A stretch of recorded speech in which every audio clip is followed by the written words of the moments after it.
I was on top of the world after the Super Bowl, and right now even more on top of the world. Could Travis Kelce be Taylor Swift's endgame? The Kansas City Chiefs tight end and the pop superstar embarked on a whirlwind romance this year. And since going public, they've shared sweet details about how they met, their similarities, and more. Access Hollywood is breaking down all of the revelations about this first chapter of their relationship, starting at the very beginning. It all began when Taylor traveled to Kansas City, Missouri for a stop on her Eras tour. She was performing at Arrowhead Stadium, which is where Travis's team plays. The athlete later told WSJ Magazine, "She'll probably hate me for saying this, but when she came to Arrowhead, they gave her the big locker room as a dressing room, and her little cousins were taking pictures in front of my locker." Little did Taylor know, but Travis had tickets to night 2 of her Kansas City shows, since he's a fan of her music, especially 1989. He told WSJ, "Blank Space was a song I wanted to hear live for sure. I can make a bad guy good for the weekend. That's a hell of a line." Travis also hoped to meet Taylor in person at the concert, and as he revealed on his podcast, New Heights, he thought of a creative way to shoot his shot. If you're up on Taylor Swift concerts, there are friendship bracelets, and I received a bunch of them being there, but I wanted to give Taylor Swift one with my number on it. Not right now. Ooh, Yeah. Your number's in 87 or your phone number? You know which one. But unfortunately, he wasn't able to see her and give her the bracelet, and he joked that he took the snub personally. I was disappointed that she doesn't talk before or after her shows because she has to save her voice for the 44 songs that she sings. She doesn't meet anybody, and she doesn't, or at least she didn't want to meet me. So I took it personal, but it was an unbelievable show. Taylor quickly caught wind of Travis's admission on the podcast. She later told Time Magazine, "This all started when Travis very adorably put me on blast on his podcast, which I thought was metal as hell. People in Taylor's circle also heard the pod and helped get the ball rolling." Travis told WSJ Magazine, "There were definitely people she knew that knew who I was, in her corner, who said, 'Yo, did you know he was coming to the concert?' I had somebody playing Cupid." The anti-hero singer then made the first move, reaching out to Travis over the phone. He told WSJ Magazine, "She told me exactly what was going on and how I got lucky enough to get her to reach out." As Taylor told Time Magazine, she and Travis, quote, "started hanging out right after that. Their first in-person meeting went down in New York City, and Travis was optimistic about how it would go." He told WSJ Magazine, "When I met her in New York, we had already kind of been talking, so I knew we could have a nice dinner and like a conversation, and what goes from there will go from there."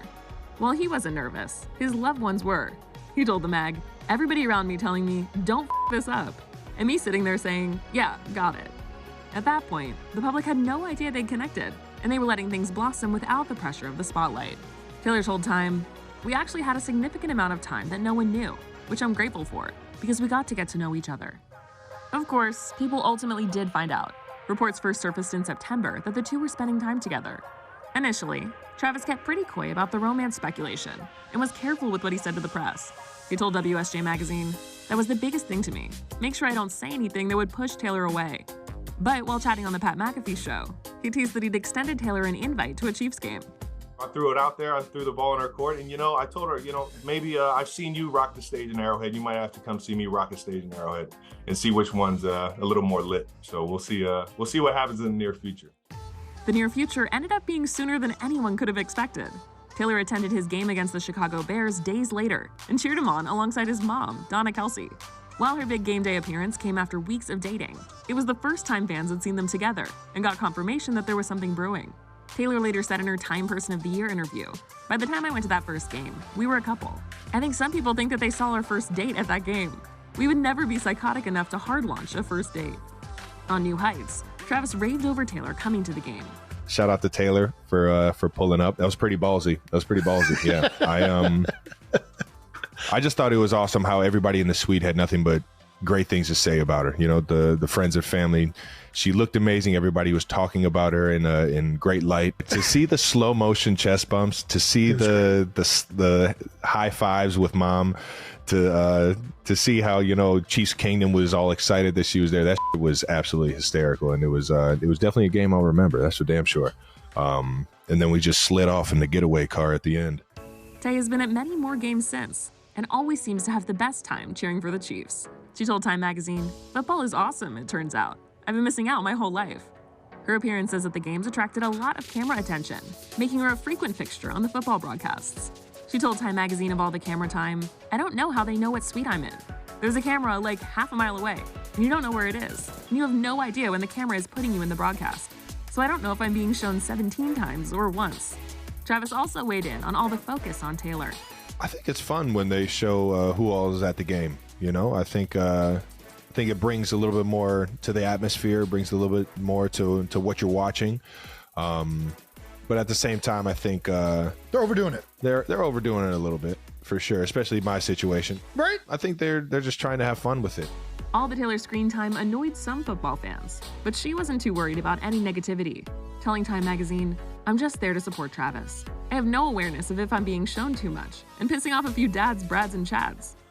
Outside of the football games, the cameras are still on Taylor and Travis.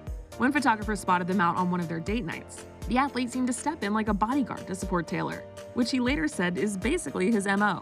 Do you feel like you're like a security guard when you're with Taylor? I feel like whenever I'm on a date, I'm always like having like the sense of like I'm a man in the situation. I'm like protective.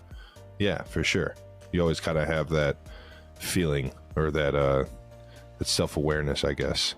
Dealing with this extent of paparazzi and press attention may be new for Travis, but as he revealed in a press conference, it isn't fazing him. We're learning with the paparazzi just taking photos from all over the place, but at the same time, it's it comes with it. It comes with it. You got a lot of people that care about Taylor, and for good reason.